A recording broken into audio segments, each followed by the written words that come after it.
look at the stability of relationships over time, something that's been extensively studied mainly by psychologists, but now also by neurobiologists, what you find is that there are some key features of interactions between individuals that predict that a relationship will last. And those are many, but mainly fall under this category of positive delusions. But there are also just a handful of things that predict that a relationship will fail over time. This is largely the work of the Gottmans. It's actually a husband and wife team up at the University of Washington in Seattle. The Gottmans, they've established a method by which they can look at video interactions between couples and with very high degree of certainty predict whether or not those couples will stay together or break up over time. And they've identified what they call the 4 horsemen of relationships. These are things that essentially almost always predict that a couple will break up. And I think the current number on this is that Gottman can predict divorce with 94% accuracy, which if you think about it is pretty remarkable. So even though these are purely psychological studies, I'm not aware of any analyses of underlying physiology. So what are those things?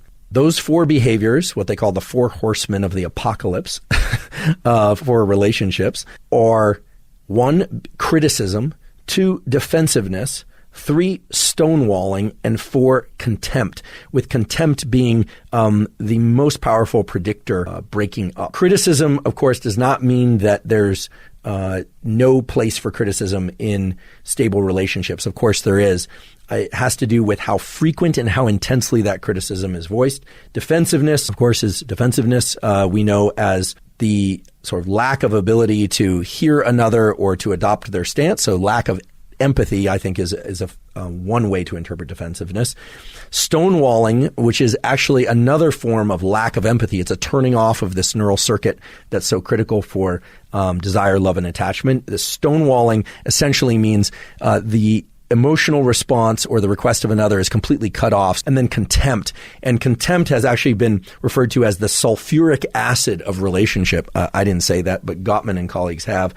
And contempt, of course, by definition, is the feeling that a person or thing is beneath consideration, worthlessness, or deserving scorn. And apparently they can identify this in the videos of couples having discussions and interacting by very elaborate eye rolls, by expressions of anger in one individual when their partner is actually expressing enthusiasm or excitement about something.